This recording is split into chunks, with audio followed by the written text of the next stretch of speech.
and welcome to Silicon Valley Nonprofits. I'm Bev Lenahan, your host. Very happy to be here. And Silicon Valley Nonprofits is a wonderful community service from KMVT Community Television. Thank you for joining us. And today we are very fortunate to have with us the CEO of Catholic Charities, Santa Clara County, Greg Kepferle. Say your last name again. Yeah, Greg Kepferle. Kepferle. Yeah. I always trip over those first two letters, Kepferle. Yeah. Thank you, Greg, so much for being with us today. Thanks, Bev. It's great to be with you. Well, we're pleased to have you. And for those who may not be familiar with Catholic Charities, just give us a brief overview of what you offer to the community. Sure. So Catholic Charities is focused on providing pathways of hope and opportunity for people in poverty in Santa Clara County. And we do that in three ways. We provide service, advocacy, and convening. And the services are provided to 54,000 of our neighbors in need right here in the Valley. And it's through a variety of programs from behavioral health, children, youth, and family development, economic development, older adult services, and our affiliate arm, Charities Housing Development Corporation. My goodness, that's vast. That's vast. I think we think of there only being about, not only, but being 7,000 people in poverty, but really that's 7,000 homeless, I think, and right, then a lot more that fall below the poverty line. Right, so that's 7,000 that are homeless on any given night. Now the good news is with the work of the city and of San Jose and the county and other providers, nonprofits, that homeless rate has gone down about 15% of the chronically homeless. But the reality of poverty is much bigger. We have over 10% of our families are in poverty according to the federal poverty line. But if you count the supplemental poverty measure, which is really looking at the cost of living, the really high cost of living here in the Valley, yes, it's more like 18.7%, which means roughly 380,000 people in Santa Clara County are in poverty.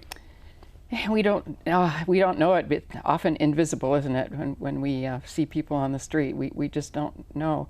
So I'm interested. Tell me just a little bit more about this, about the strategies that you use in reaching these people.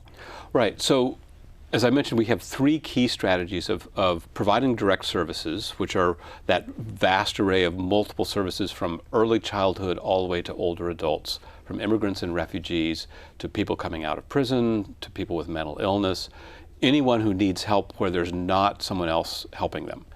And the strategy around service is, we use the language, it's about the hand up, not the hand out.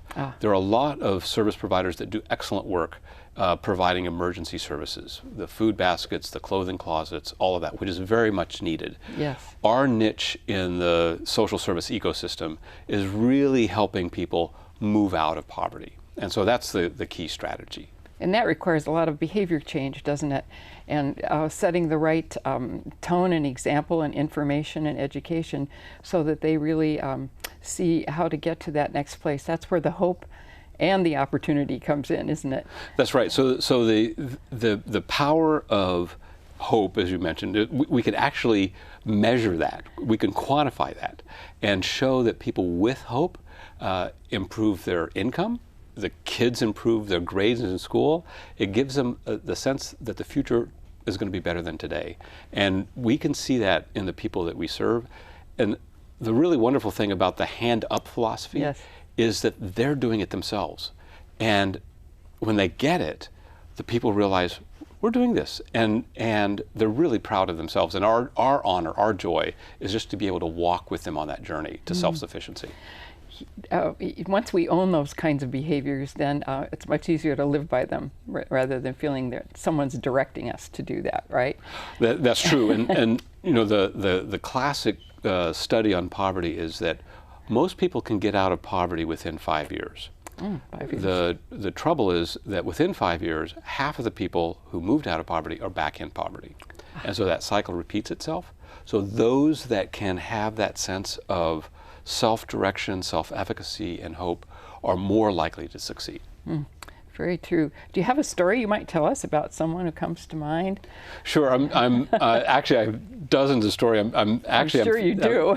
I'm thinking actually of one of my board members who, as a child was a refugee from Afghanistan, and he and his family came to this country as refugees. When he was old enough to get into college, he ended up going to West Valley Community College, and he was able to get help through Catholic Charities through what we call a matched savings account or an individual development account, where we had funds to match what he earned 2 to 1. So let's say he saved $1,000, we were able to match that with $2,000. So then he had $3,000 that he could spend towards his education. With that, he got certification in computer skills and was able to start his own business, which is now over $1 million worth of business. He has my goodness. He has What 6 a success stores, story. and he's hiring other people. So he's giving back to the community. So here he came to this country with nothing, and now he's giving back. And he is the Silicon Valley success story. He certainly is. And to be able to help him through that. I love that story. That's great. And now he's on your board. And now he's on our board, right. Which we do intentionally recruit people that have come through our programs to be on our board so that as our board makes policy decisions, they understand the reality of the people we serve and can make those decisions much better. Sure. Well, thank you for sharing hope and opportunity, Greg. We're really pleased to have you with us today. It's been a delight. Thank you so much. Thanks, Bev.